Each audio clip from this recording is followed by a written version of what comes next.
Hello बच्चों, तो आओ प्रश्न को देखते हैं। दिए हुए वक्रों एवं रेखाओं से घिरे क्षेत्र का क्षेत्रफल ज्ञात कीजिए। तो पहला प्रश्न यहाँ पर दिया गया है y बराबर एक्स स्क्वायर, एक्स बराबर 1, एक्स बराबर 2 एवं एक्स अक्ष। दूसरा प्रश्न है y बराबर एक्स की घात 4, एक्स बराबर 1, एक्स बराबर 5 एवं एक्स अक्ष। तो दिए गए प्रश्न की मुख्य अवधारणा की बात, तो बच्चों वक्र y बराबर एफ एक्स एक्स अक्ष एवं रेखाएं x बराबर a तथा x बराबर b से घिरे क्षेत्र का क्षेत्रफल a बराबर हो जाएगा समाकलन की निचली सीमा x बराबर a से ऊपरी सीमा x बराबर b गुनी एफ एक्स गुनी डी एक्स। ध्यान देने वाली बात यह है कि जब हम रेखाएं x अक्ष वाली लेंगे तो बच्चों यहाँ पर हम x के सापेक्ष में समाकलन करेंगे, ठीक है। यदि y वाली रेखाएं लेते तो y के सापेक्ष में समाकलन करते, ठीक है।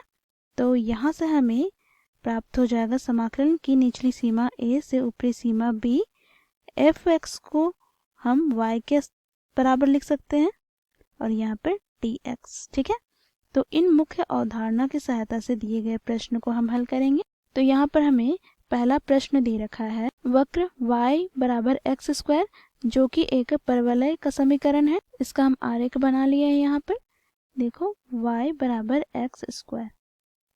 अब यहाँ पर हमें रेखाएं दे रखी है x बराबर 1। तो बच्चों देखो y अक्ष के समांतर हम लोगों ने एक रेखा खींचा है जो कि x बराबर 1 है और दूसरा x बराबर 2 है।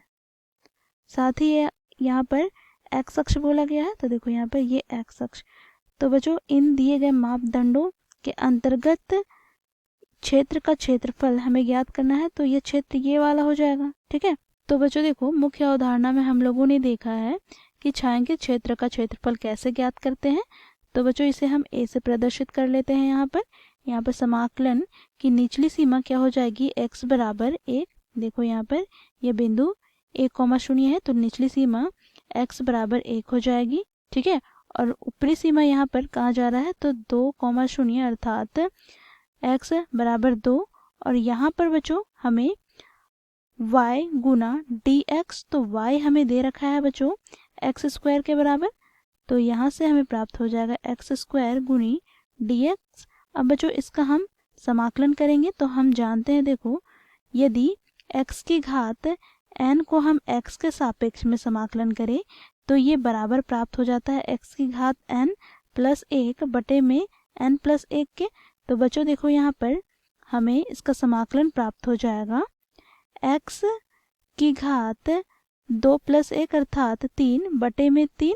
और यहाँ पर हमें सीमाएं दे रखे हैं, निचली सीमा 1 से ऊपरी सीमा 2, ठीक है। अब बच्चों इसका हम मान रखेंगे तो हमें प्राप्त हो जाएगा। देखो पहले हम ऊपरी सीमा रखेंगे अर्थात x के स्थान पर 2 रखेंगे तो 2 की घात 3 और यहाँ पर 1/3 अचर पद है तो बाहर निकाल लिया, माइनस यहाँ पर बच्चों निचली सीमा रखेंगे तो 1 की घात 3 हो जाएगा। तो यहाँ से हमें प्राप्त हो गया 1/3, यहाँ पर 2 की घात 3 8 के बराबर माइनस 1 की घात 3 1 के बराबर। बच्चों इसे हम सरल कर लेते हैं तो 1/3 गुना 8 में 1 घटाएंगे तो 7 अर्थात यहाँ से हमें प्राप्त हो गया बच्चों 7/3 वर्ग इकाई। दिए गए पहले प्रश्न के छायांकित भाग का क्षेत्रफल, ठीक है। अब बच्चों देखो दूसरे प्रश्न की बात करें तो यहाँ पर बच्चों हमें वक्र दे रखा है y बराबर x की घात 4। यहाँ पर हम घात की बात करें तो क्योंकि ये सम है तो चर की घात जब सम हो तो उसकी आकृति सममित होती है, ठीक है। तो यहाँ पर बच्चों देखो y बराबर x की घात 4 के लिए हम लोगों ने आरेख खींचा तो बच्चों देखो ये हो जाएगा, ठीक है। ये सममित है y अक्ष के। अब बच्चों देखो यहाँ पर x बराबर 1 है तो इसके लिए बच्चों हम लोगों ने y अक्ष के समांतर एक रेखा खींचा जो कि x बराबर 1 है, साथ ही दूसरा रेखा खींचा जो x बराबर 5 है, ठीक है। तो यहाँ पर ये बिंदु हमें प्राप्त हो जाएगा 1,0 और दूसरा बिंदु हमें प्राप्त हो जाएगा 5,0। इन दिए गए मापदंडों के अंतर्गत क्षेत्र की बात करें तो बच्चों देखो यहाँ पर ये क्षेत्र हो जाएगा, ठीक है। तो इन क्षेत्र का हमें क्षेत्रफल ज्ञात करना है। तो यहाँ पर हम लोगों ने लिखा है छायांकित क्षेत्र का क्षेत्रफल।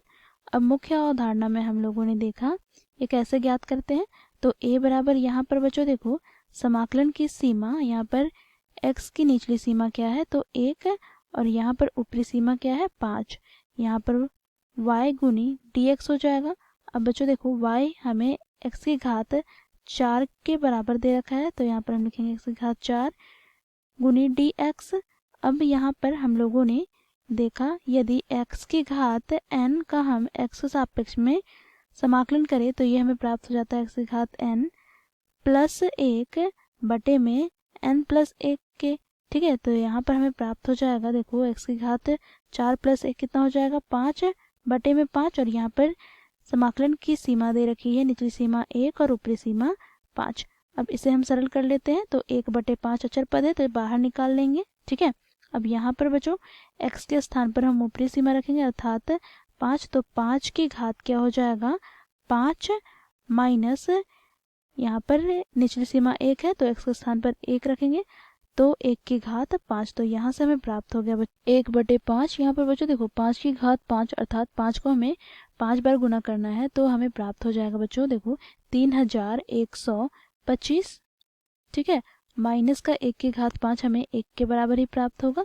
तो बच्चों यहाँ से हमें प्राप्त हो जाएगा 1 बटे 5 गुना 3125 में हम 1 घटाएंगे तो 3124। बच्चों यहाँ से हमें प्राप्त हो गया 3124 बटे 5 वर्ग इकाई।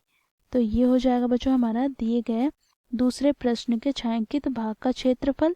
तो इस प्रकार बच्चों हम लोग दिए गए प्रश्न को हल करते हैं। आशा करते हूँ यह प्रश्न आप लोगों को समझ में आया होगा। धन्यवाद।